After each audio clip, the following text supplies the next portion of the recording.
नमस्कार दोस्तों, स्वागत है आप सभी का ऑनलाइन बोर्ड स्टडी चैनल में। दोस्तों, आप सभी को पता है कि नेक्स्ट बीपीएससी शिक्षक भर्ती आने वाला है और 69वां एग्ज़ाम जो हो रहा है अभी 69वां बीपीएससी एग्ज़ाम 30 तारीख से निर्धारित है, 30 सितंबर से 31 सितंबर से। उन सभी के लिए भाई रोज़ रात्रि के 8 बजे लाइव रखा गया है 140 प्रश्न। ये प्रैक्टिस सेट चौथा है। तो चलिए शुरू करते हैं। आज का क्लास काफ़ी मज़ेदार होने वाला है, आप लोग जवाब देते चलिएगा। शुरू करते हैं आज का क्लास। तो ये प्रैक्टिस सेट आपका 4 है। बीपीएससी के लिए बहुत मज़ेदार प्रैक्टिस सेट बनाया गया है। तो भाई चलिए कर लेते हैं फाइनल राउंड। आप सभी तो कोई तैयार रहिए और जवाब देते चलिए। प्रश्न कहता है, प्रथम प्रश्न है कि मौर्य काल में एग्रोनोमाई अधिकारी, एक सेकेंड में दोस्तों, हाँ, अधिकारी निम्नलिखित में किस क्षेत्र से संबंधित थे? पता है कौन से क्षेत्र से संबंधित थे ये अधिकारी? उत्तर क्या होगा? तो ये जो अधिकारी थे वो सड़क निर्माण से, बोले तो मार्ग निर्माण से संबंधित थे। ठीक है, नेक्स्ट है, और इसका मिलान करना है मेरे दोस्तों। तो मिलान चलिए हम कर देते हैं। पल्लव वंश की बात करें तो इसकी राजधानी जो थी वह कांचीपुरम थी। ठीक है, और पांड्य की राजधानी पूछेगा तो पांड्य की राजधानी मदुरई थी, है ना।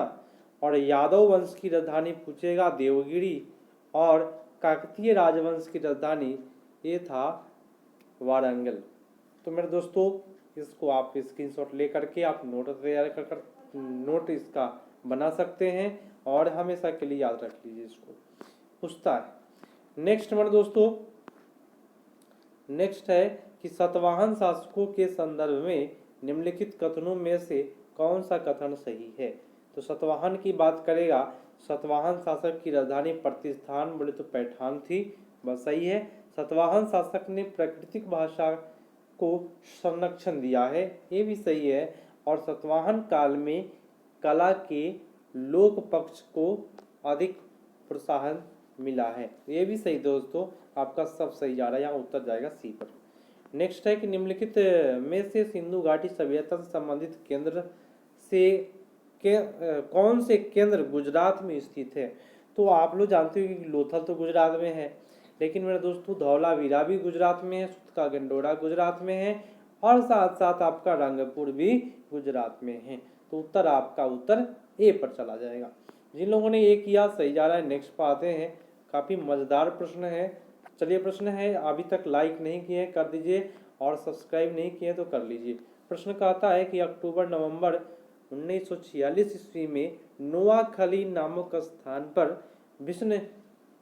भीषण हिंदू मुस्लिम दंगे हुए, जिस दौरान गांधी जी इस स्थान पर प्रवास कर शांति का प्रयास कर रहे थे। इस दौरान उनके सचिव कौन थे? जो प्रयास करने का काम कर रहे थे, जो दंगा हुआ था 1946 ईस्वी में, कहाँ पे? नोआखली में। तो गांधी जी वहाँ पे रह करके उसको शांति का प्रयास शुरू किए थे। उनमें उनका सचिव कौन था? तो निर्मल कुमार बोस। कौन सचिव था? निर्मल कुमार बोस। नेक्स्ट है, जालियांवाला बाग हत्याकांड के खिलाफ डैश भारतीयों ने वायसराय की कार्यकारिणी से इस्तीफा दे दिया? दोस्तों हो जाएगा शंकर नायर साहब थे, जो वायसराय के कार्यकारिणी परिषद से इस्तीफा दिए हैं। चलिए, गांधी इरविन पैक्ट पर हस्ताक्षर करने में निम्नलिखित में किसने मुख्य भूमिका अदा की? चलिए दोस्तों, अभी तक लाइक नहीं किए हैं कर दीजिए, बहुत मजेदार सेशन चलेगा रेगुलर रात्रि को 8 बजे। तो उत्तर हो जाएगा आपका क्या? चलिए, उत्तर होगा तेज बहादुर अस्प्रू, और एक और व्यक्ति थे जयकर नाम था उनका। जो इरविन पैक्ट का हस्ताक्षर निम्नलिखित में किस मुख्य भूमिका निभाई है? तो इन लोगों ने मुख्य भूमिका निभाई, तेज बहादुर अस्प्रू और जयकर ने। चलिए अगले प्रश्न पाते हैं। ऐतिहासिक स्रोत के रूप में उपलब्ध विश्व प्रसिद्ध कंधार के अभिलेख की लिपि क्या है? तो कंधार के अभिलेख की जो लिपि थी वह यूनानी और अरमाइका लिपि थी। नेक्स्ट है मेरे दोस्तों, निम्नलिखित में सुमेलित नहीं है कौन सा। देखिए यूसुफ मेहर अली ये शायर दे रहा है, यही सुमेलित नहीं है मेरे दोस्तों, बाकी सब सही है। M.A. बरेलवी जो थे वो पत्रकार थे, और मोहम्मद हबीब जो थे वह इतिहासकार थे। तो आपका ए वाला गलत जा रहा है। नेक्स्ट, हेनसांग की भारत यात्रा के समय सूती कपड़ों के उत्पादन के लिए सबसे प्रसिद्ध नगर कौन था। सूती कपड़ा के लिए हो जाएगा मथुरा। कौन था? मथुरा। नेक्स्ट है कि प्राचीन बिहार में स्थित विक्रमशिला विश्वविद्यालय में किस भिक्षु ने लगभग 200 ग्रंथों की रचना की। तो उस भिक्षु का नाम था मेरे दोस्तों दीपंकर। क्या नाम था? दीपंकर। 1857 ईस्वी के विद्रोह मुख्यतः किस कारण असफल रहा। देखिए असफल होने का जो कारण था वह हिंदू मुस्लिम एकता में कमी था, दूसरा था कि यह किसी सामान्य योजना और केंद्रीय संगठन की कमी थी, और इसके प्रभाव का सीमित क्षेत्र था, यही वजह था। ठीक है, असफल होने का उत्तर आपका डी पर चला जाएगा। नेक्स्ट पाते हैं।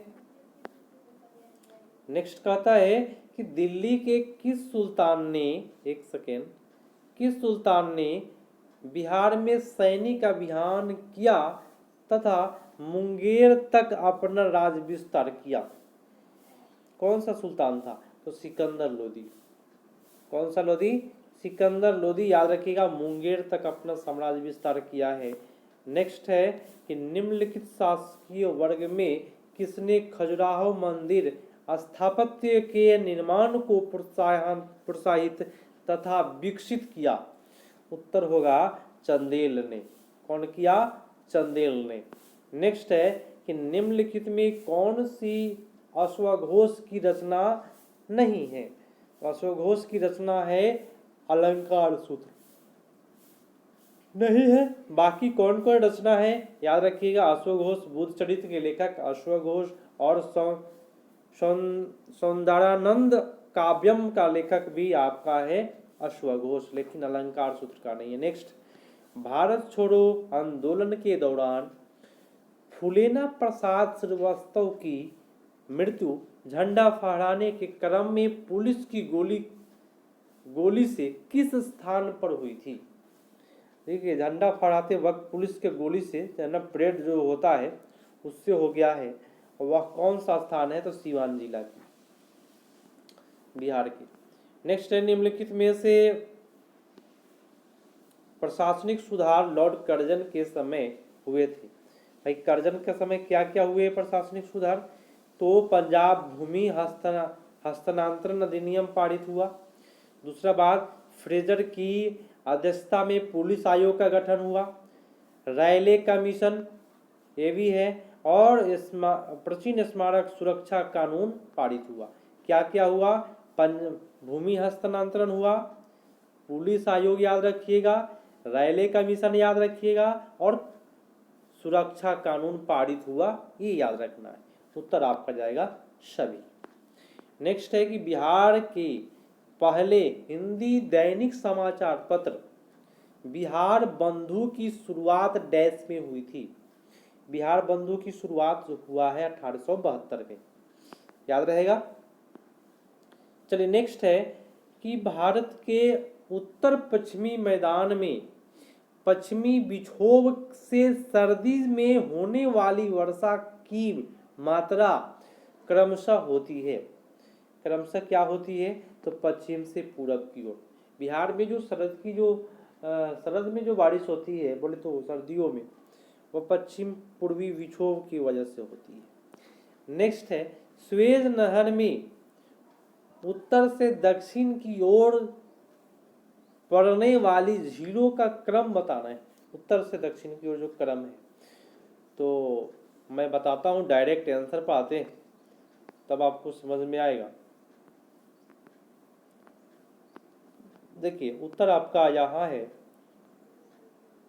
उत्तर से दक्षिण की ओर पहले है लेक मंजाला, तब है लेक टिम्सा, तब है क्या ग्रेट बीटर लेक, तब है लिटिल बीटर लेक। ठीक है, Manzala, Timsah, Great Bitter Lake, तब लिटिल बीटर लेक। ठीक है। नेक्स्ट है परंपरागत ऊर्जा स्रोत में शामिल पेट्रोकेमिकल्स का स्रोत कौन सा है? पेट्रोकेमिकल का जो स्रोत है वह प्राकृतिक गैस से है। भारत का सबसे अधिक सिंचित क्षेत्र किस प्रदेश में है? उत्तर होगा उत्तर प्रदेश में। कहाँ पे? सबसे अधिक सिंचित क्षेत्र जो है वह उत्तर प्रदेश में है। नेक्स्ट है कि उत्तर भारत में विस्तृत गंगा के मैदान की पुरानी कछाड़ी मिट्टी डैश कहलाती है। तो पुरानी कछाड़ी की बात कर रहा है बांगर, और नई जो होता है वह खादर कहलाता है। ठीक है, नया कछाड़ी मिट्टी कहता खादर। तमिलनाडु में स्थित कोयम्बटूर औद्योगिक क्षेत्र निम्नलिखित में से किस उद्योग के लिए जाना जाता है? कौन से उद्योग के लिए जाना जाता है मेरे दोस्तों? उत्तर होगा कोक उत्पादन उद्योग के लिए। ठीक है। निम्नलिखित में कौन सा युग्म सही सुमेलित नहीं है? कौन सा सुमेलित नहीं है? तो मूंगफली बिहार में नहीं होता है मेरे दोस्तों। चाय असम ठीक है, नारियल केरल ठीक है। ठीक है, ये आपका मूंगफली गुजरात साइड में होता है। नेक्स्ट, भारत के प्रायद्वीपीय क्षेत्र में पर्वतों का निर्माण किस महाकल्प में हुआ था? तो पर्वत का जो निर्माण हुआ है वह पैलियोजोइक महाकल्प में हुआ है। नेक्स्ट है सतलुज नदी पर स्थित भाखड़ा नंगल बांध का निर्माण 1948 ईस्वी से 1963 ईस्वी के बीच हुआ। इस बांध के निर्माण का कार्य का उद्घाटन किसने किया? तो उद्घाटन करने का काम किए जवाहरलाल नेहरू साहब। उस समय का काल उन्हीं का था। 47 से बने थे। हाँ, लगातार बने हैं। नेक्स्ट है निम्नलिखित स्रोतों में किससे भारत सबसे अधिक विद्युत प्राप्त करता है? तो भारत सबसे ज्यादा विद्युत जो प्राप्त करता है वह तापीय विद्युत है, कोयला से। चलिए अगले प्रश्न पर आते हैं। निम्नलिखित घटनाओं को उनके प्रारंभ के कालानुक्रम में व्यवस्थित करिए। तो प्रारंभ के कालानुक्रम में हो जाएगा सबसे पहले वन्यजीव संरक्षण अधिनियम, उसके बाद टाइगर प्रोजेक्ट 73 में आया था, उसके आगे हाथी प्रोजेक्ट है, और लास्ट में जैव विविधता आता है। तो उत्तर आपका जाएगा बी पर। ठीक है। नेक्स्ट है निम्नलिखित युग्मों में कौन सा युग्म सुमेलित नहीं है? नेगेटिव पूछ रहा है कि कौन सा सुमेलित नहीं है। तो मैं बता देता हूँ, कार्टाजेना प्रोटोकॉल जो होगा वह बायो सेफ्टी से संबंधित है। स्टॉकहोम सम्मेलन जो होगा अण्वरत जैव प्रदूषक से संबंधित है। लेकिन क्योटो प्रोटोकॉल जो होगा ये ओजोन से संबंधित था, हरित गृह से संबंधित था, ये जल संरक्षण से नहीं था। इसलिए उत्तर आपका जाएगा सी पर। विश्व का वृहत्तम डेल्टा निर्मित डैश में निर्मित होता है? वृहत्तम सबसे बड़ा, तो गंगा ब्रह्मपुत्र का डेल्टा सबसे बड़ा डेल्टा है। चलिए अगला प्रश्न है, कहता है कि वरिष्ठ प्रस्फोट के संबंध में निम्नलिखित में से कौन सा कथन सही है? तो कथन जो हो जाएगा वह इसमें बादल गरजने और बिजली चमकने के साथ स्थानीय स्तर पर अचानक आई मूसलाधार वर्षा के रूप में परिभाषित किया गया है। ये आपका उत्तर ए पर चला जाएगा। ए सही जा रहा है, और यहाँ अधिकांश पहाड़ी क्षेत्र है, ये भी सही है मेरे दोस्तों। और मैं आपको बता दूं, हाँ 250 से लेकर के mm से 300 mm तक वहाँ पर पहाड़ी क्षेत्र में तीव्र वर्षा होती है, ये भी सही है। तो आपका उत्तर जाएगा तीनों। ठीक है, 1, 2 और 3। नेक्स्ट है कि आर्थिक समीक्षा 2022-23 में भारत में सकल घरेलू उत्पाद की विकास दर कितने प्रतिशत रहने का अनुमान लगाया गया है? तो ये जो अनुमान लगाया गया है मेरे दोस्तों भारत में वह 6.8%। ठीक है, निम्नलिखित पर विचार कीजिए। चलिए विचार करते हैं, निम्नलिखित पर विचार करिए। 42 नंबर प्रश्न है मेरे दोस्तों। चलिए निम्नलिखित पर विचार करिए। ये आपका कोट दिया हुआ है, निम्नलिखित पर कारक केंद्रीय बजट 2022-23 में 7 प्राथमिकताएं तय की गई है जिन्हें सप्तऋषि कहा जाता है। सही बात है। भारत में हरित उद्योग के लिए वर्ष 2070 तक पंचामृत को प्रभावी बनाया गया है, ये भी सही है। राजकोषीय घाटा जीडीपी के 5.9% रहने का अनुमान है, ये भी बात सही है। नेक्स्ट, तीनों सही हो गया मेरे दोस्तों, ठीक है। अगला कहता है कि प्रसिद्ध बांग्ला उपन्यासकार शरत चंद्र चट्टोपाध्याय का संबंध बिहार के किस शहर से है? तो बिहार के किस शहर से है शरत चंद्र का? तो भागलपुर से है, ठीक है। नेक्स्ट पाते हैं कि कोसी परियोजना एक संयुक्त परियोजना है, तो किसका? बिहार और नेपाल से संबंधित संयुक्त है। पुनपुन नदी बिहार के किस स्थान पर गंगा में मिलती है? तो देखिए फतुहा के पास मिलता है। कहाँ मिलता है? फतुहा के पास। नेक्स्ट है कि वाल्मीकि राष्ट्रीय उद्यान जो बाघ एवं अन्य पशुओं के लिए विख्यात है, निम्नलिखित में किस जिले में स्थित है? तो होगा पश्चिम चंपारण बेतिया, याद रखिएगा। बिहार में जलवायु की प्रकृति को किस नाम से जाना जाता है?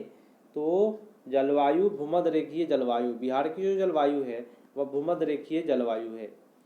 नेक्स्ट है कि बिहार के उत्तरी गंगा के मैदान में निम्नलिखित में कौन सी मिट्टी नहीं पाई जाती है? तो बलथर मिट्टी, ठीक है, बलथर नहीं पाई जाती है, लेकिन नवीन जलोढ़ मिलता है और बल सुंदरी मिट्टी मिलता है, लेकिन बलथर मिट्टी नहीं मिलता है। निम्नलिखित जिलों में से क्षेत्रफल की दृष्टि से बिहार का सबसे छोटा जिला कौन सा है? सबसे छोटा जिला है शेखपुरा। किस विषय पर विधेयक प्रस्तुत करने से पूर्व राष्ट्रपति की स्वीकृति आवश्यक नहीं है? कौन सा विधेयक है? तो संविधान का संशोधन राष्ट्रपति से संबंधित नहीं है, इसमें संसद मिलकर करता है। नए राज्यों का निर्माण भी संसद मिलकर करता है, लोकसभा राज्यसभा मिलकर। धन विधेयक आपका लोकसभा का अध्यक्ष करता है, तो राष्ट्रपति का कोई नहीं है इस पे से, ठीक है। चलिए नेक्स्ट पाते हैं।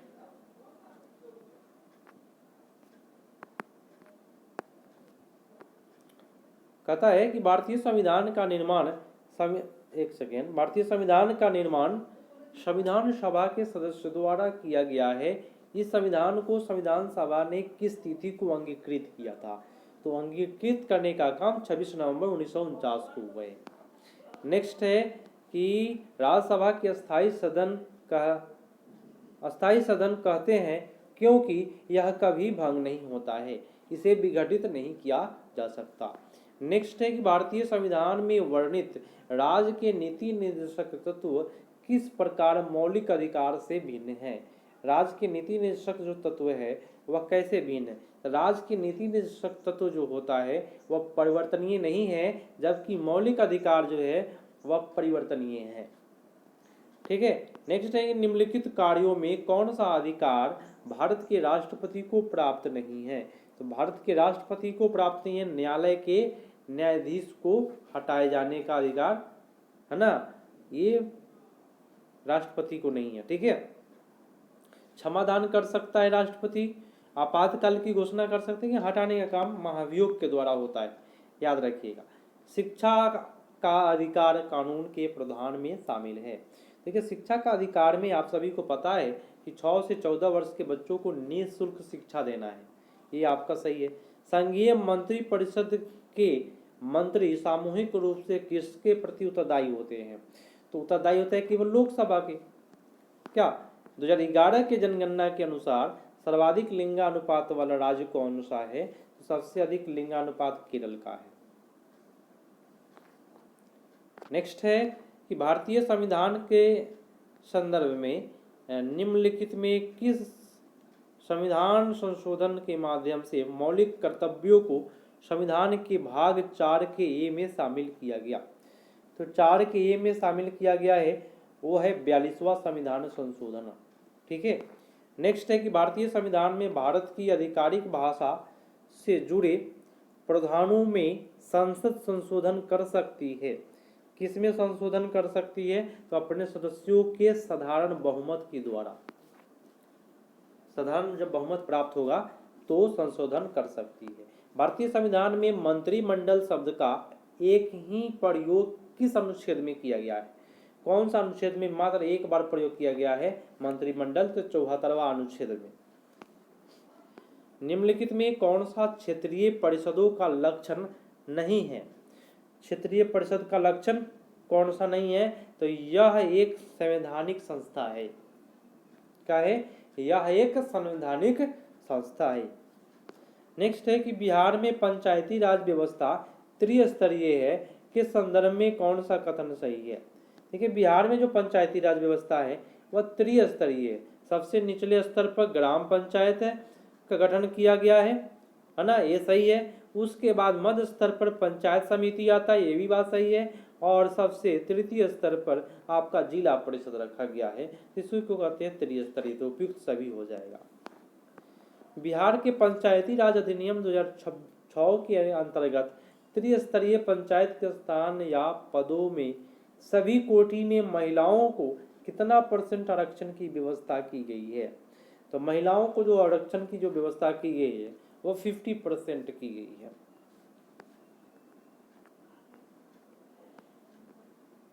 भारत ने किस देश के साथ फरवरी 2023 में initiative on critical and imaging technologies की शुरुआत की?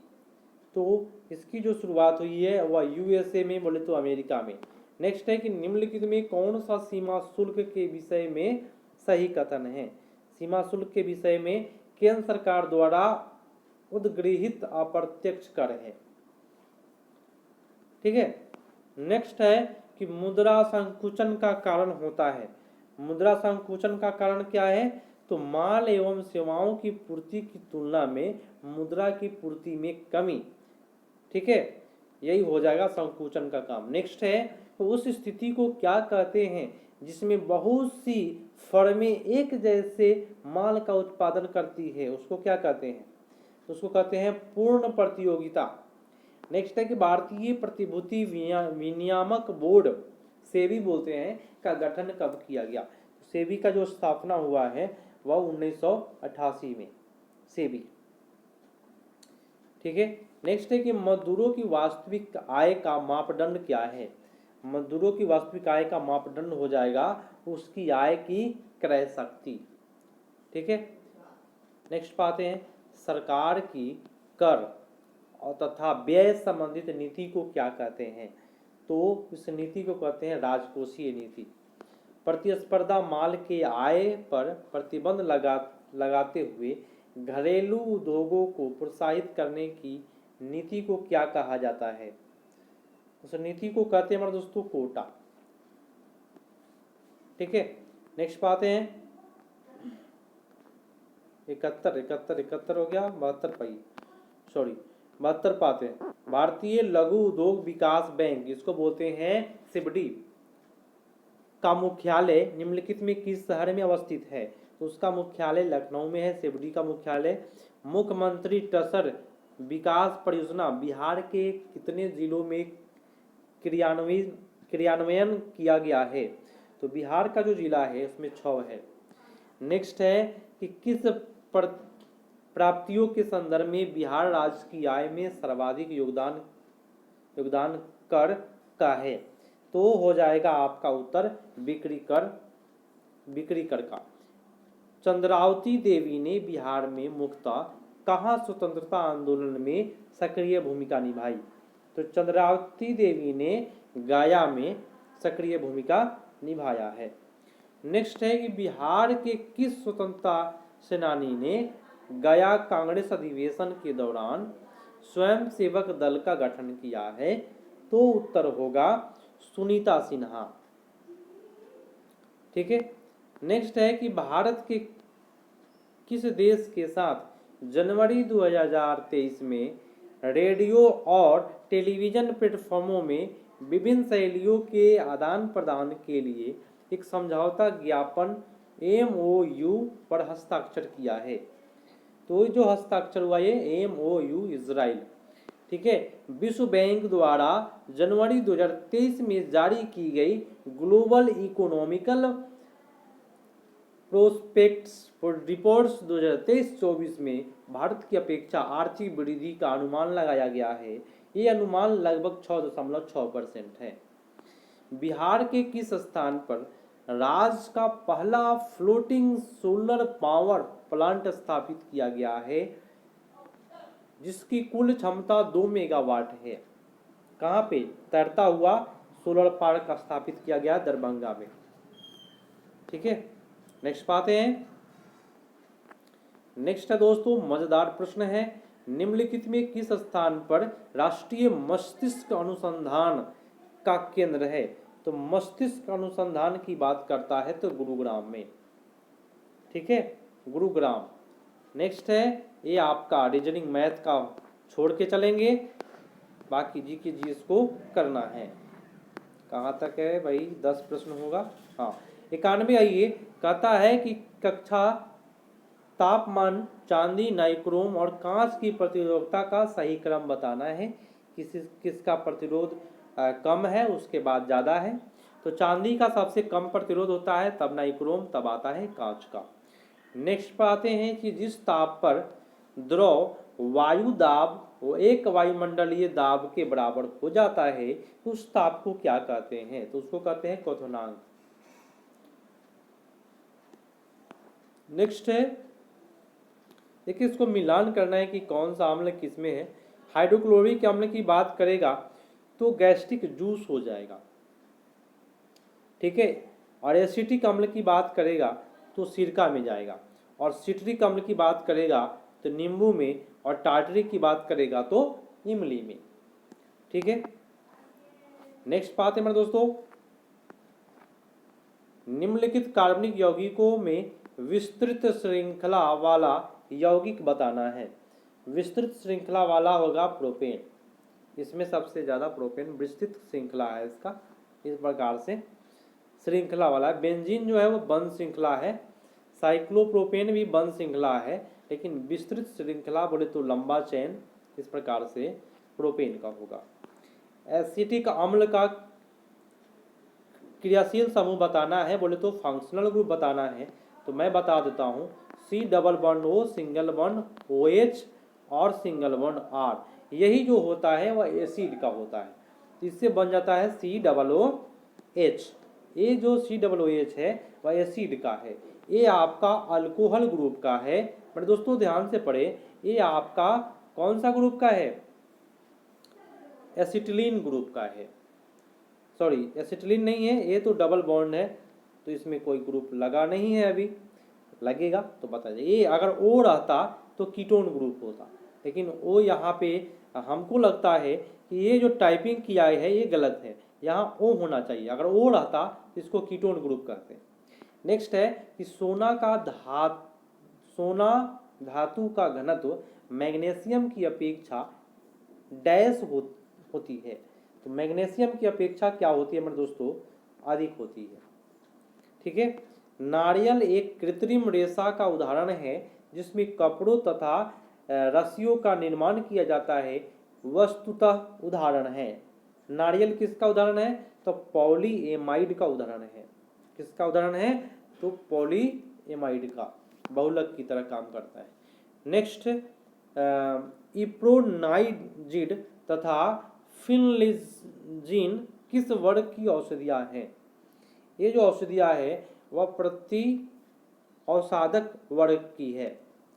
नेक्स्ट है कि विद्युत उपकरण में गैल्वेनोमीटर का महत्वपूर्ण स्थान है, इसका उपयोग किया जाता है। गैल्वेनोमीटर का धारा मापने में दोस्तों करते हैं। अगला है कि सूर्य द्वारा ऊर्जा का उत्सर्जन होता है। सूर्य में ऊर्जा उत्पादन की प्रक्रिया किस प्रक्रिया के कारण संभव है? तो सूर्य में नाभिकीय संलयन के द्वारा ऊर्जा का उत्पादन होता है। नेक्स्ट है कि कोशिकाओं को कोशिका द्रव के केंद्र के समीप थैलीनुमा कोशिका को गोल्जिकाय कहा जाता है। गोल्जिकाय के प्रमुख घटक है। तो गोल्जिकाय के प्रमुख घटक कौन सा होगा? देखिए, चपटी नलिकाएं भी होगा, पुटिका भी होगा, नलिकाएं भी होगा, तो उपयुक्त सभी होगा। नेक्स्ट है कि अर्धसूत्री विभाजन के फलस्वरूप समजात गुणसूत्रियों के मध्य खंडों का आदान प्रदान कहलाता है।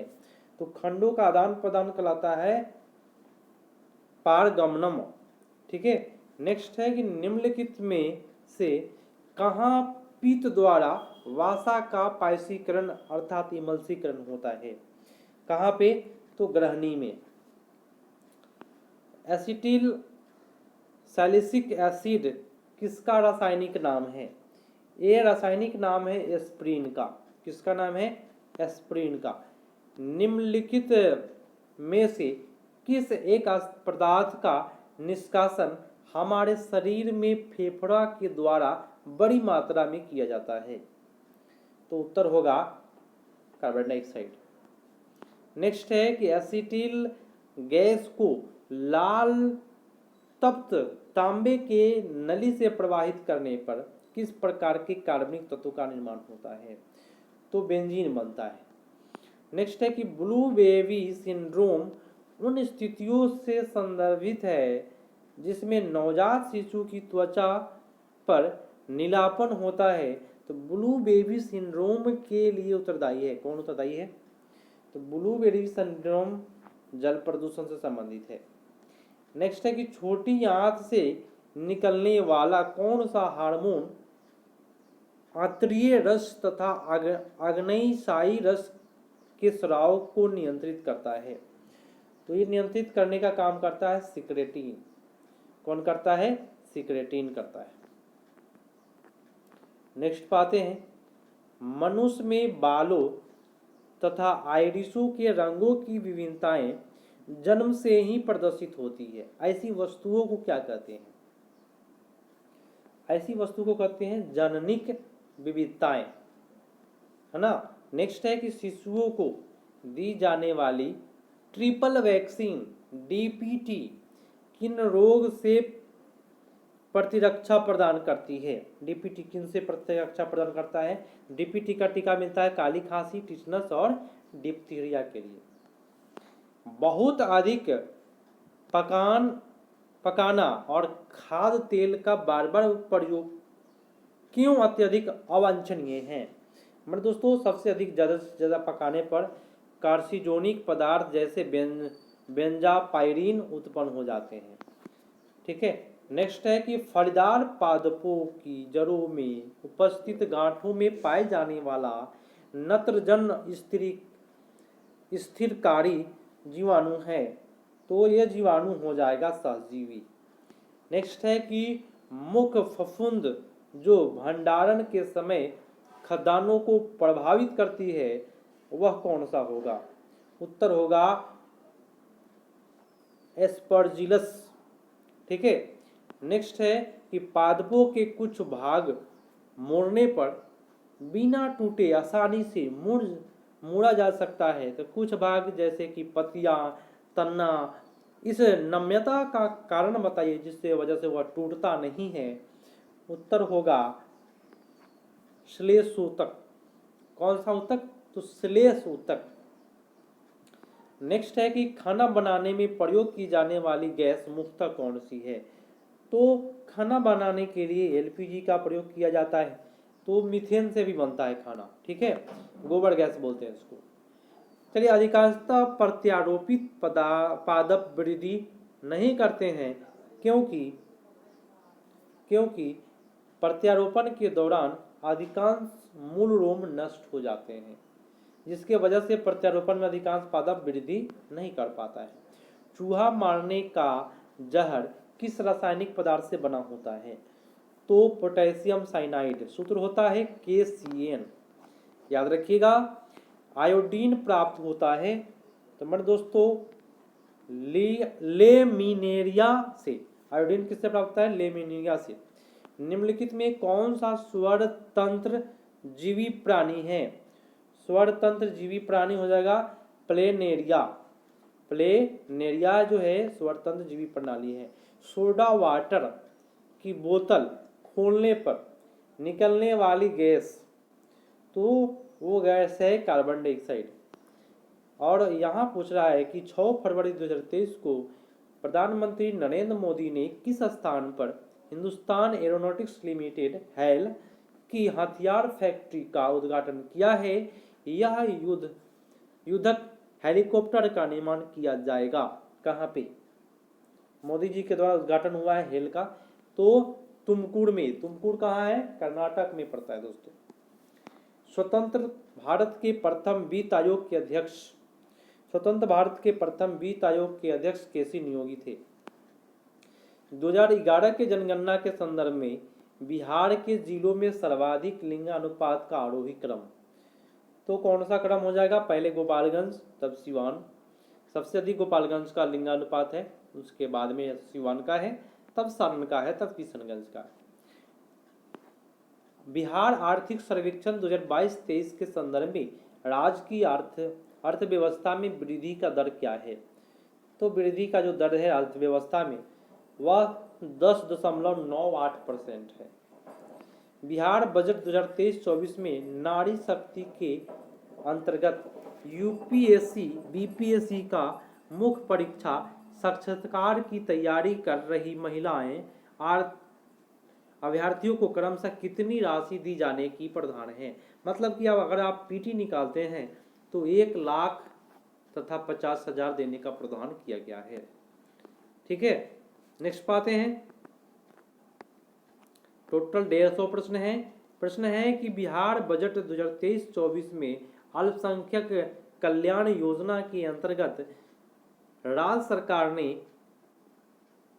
तलाक शुदा अल्पसंख्यक महिलाओं को एक मुश्त राशि के रूप में कितना अनुदान देने का उपबंध किया गया है?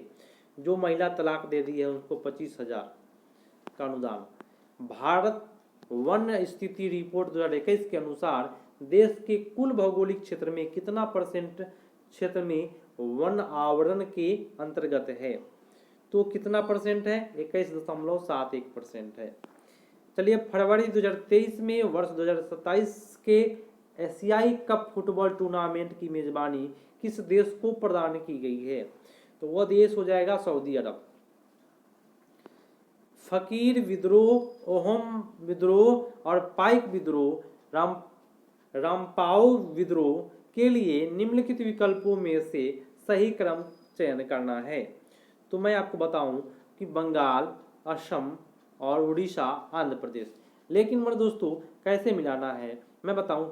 ओहम विद्रोह की बात करेगा, नहीं, सबसे पहले पूछेगा फकीर विद्रोह तो बंगाल में हुआ, ओहम विद्रोह असम में हुआ, पाइक विद्रोह उड़ीसा में हुआ और रामपाओ का विद्रोह जो हुआ है वह आंध्र प्रदेश में। उत्तर आपका ये पड़ जाएगा।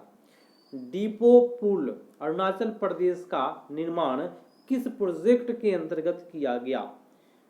डीपो पुल बन रहा है, प्रोजेक्ट उदायक के अंतर्गत बना है। निम्नलिखित पर विचार करना है और इसका उत्तर देना है। चलिए भाई, फर्स्ट बात बोलता है कि 8 फरवरी 2023 को केंद्रीय इलेक्ट्रिकल्स तथा सूचना प्रौद्योगिकी मंत्रालय ने डिजिटल भुगतान उत्सव शुभारंभ किया। ये बात सही है। इसका उद्देश्य देश भर में डिजिटल भुगतान को बढ़ावा देना है, ये भी सही है। विभिन्न शहरों में इसमें जुड़े इवेंट संचालित किए गए हैं, ये भी बात सही है। उत्तर आपका तीनों चला जाएगा। नेक्स्ट पाते हैं कि केंद्रीय पर्यटन मंत्रालय ने लाल किला के संरक्षण का उत्तरदायित्व किस निजी क्षेत्र को प्रदान किया गया है? लाल किला को संरक्षण प्रदान करने के लिए मेरे दोस्तों डालमिया समूह को दिया गया है कि आप संभालिए इसको, लाल किला को सुरक्षित रखिए।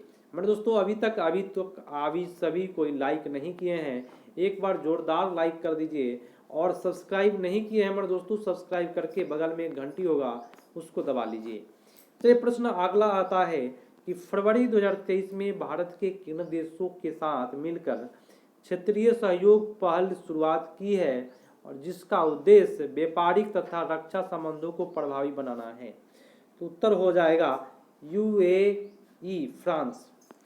हर घर गंगा जल स्कीम के अंतर्गत किस स्थान पर गंगा जल के संग्रह की व्यवस्था नहीं की गई है? कहाँ पे? देखिए, राजगीर में हुआ है, बोध गया में हुआ है, लेकिन पावापुरी में नहीं है। पावापुरी मेरे दोस्तों दूर पड़ता है। उत्तर आपका जाएगा पावापुरी। नेक्स्ट है मेरे दोस्तों कि बिहार के किस स्थान पर कछुआ संरक्षण, ये देखिए संरक्षण के लिए पुनर्वास केंद्र का स्थापना किया गया है, तो कछुआ के लिए भागलपुर। नेक्स्ट है कि बिहार के अंग्रेज विरुद्ध वहाबी आंदोलन के कार्य ये महत्वपूर्ण नेता थे। इन्होंने बिहार के मुसलमानों को अंग्रेज के विरुद्ध संगठित करने का महत्वपूर्ण भूमिका निभाई थी। बाद में इन्होंने 1851-52 ईस्वी में अंग्रेज के सेना से लड़ाई की। उपयुक्त विवरण किसके संदर्भ में कहा गया है, तो हो जाएगा विलायत अली। नेक्स्ट है कि वर्ष 2023 के लिए पद्म पुरस्कारों की घोषणा 25 जनवरी 2023 को की गई। वर्ष 2023 की सूचना बिहार के कुल कितने लोगों को पद्मश्री सम्मान से अलंकृत किया गया है, तो बिहार किसमें शामिल थे, मात्र 3 व्यक्ति। अगला है कि एरोस्पेस कंपनी ब्लू ओरिजिन का संबंध किससे है, ब्लू ओरिजिन का संबंध हो जाएगा जेफ बेजोस।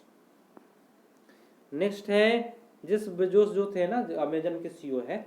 मुख्यमंत्री तीर्थ यात्रा योजना किस राज्य सरकार द्वारा शुरू की गई है, तो होगा उत्तर दिल्ली।